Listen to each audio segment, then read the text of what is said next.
అనుకోండి, అతనితో ఏముంది లేబ్బా అన్నాడు అనుకోండి, ఈయన మనకి చెప్పడు.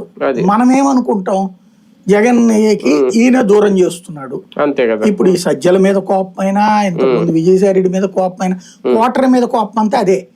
కానీ ఇక్కడ ప్రాక్టికల్ గా పాలసీ డెసిషన్ తీసుకోవాల్సిన జగన్.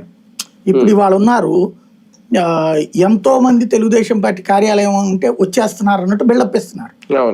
ఎప్పుడో వారంలోనూ 10 రోజులకు నెల రోజులకు ఒకసారి వెళ్ళి చంద్రబాబు గారు ఎలా తెలుస్తుంది ఆయన వెళ్ళాడని అక్కడ కూర్చుని ఆయన ఉంటాడని వీళ్ళందరూ అక్కడ వెళ్ళి కూర్చుని ఉంటారా? నెల రోజులు లేదు కదా, లోకేష్ కోసం కూర్చుని ఉంటారు నెల రోజులు. ఆ రోజున ఏర్పాటు చేసుకుంటున్నారు చకచక.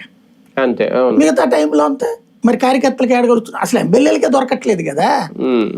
కానీ ఇప్పుడు అసలు వీళ్ళు పూర్తిగా అందుబాటులో ఉన్నారు, జగన్ అయితే అందుబాటులో ఉండేవాడు కాదు. ఇదంతా ఏంటంటే ఒక మైండ్ గేమ్. ఇప్పుడు ప్యూర్లీ జగన్ చుట్టూతో ఒక మైండ్ గేమ్.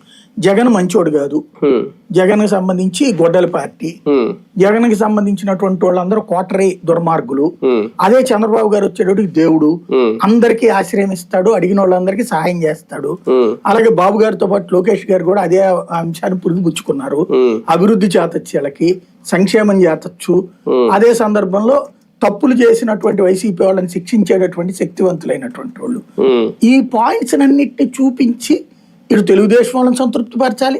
రెండవది ఏంటంటే, ఆ కట్టర్ కార్యకర్తలకు ఉన్నటువంటి మనోవ్యాధి ఉంది కదా, ఆ మనోవ్యాధి తీర్చడం. రోజు అసలు జగన్ గడికి ఉత్సవోపిస్తున్నారా, వాళ్ళు మాట్లాడుకుంటే మందు దగ్గర మందు కూర్చున్నప్పుడు అక్కడ కూర్చుని వినండి తెలుస్తుంది. జగన్ గడికి ఉత్సవోపిస్తున్నాడు.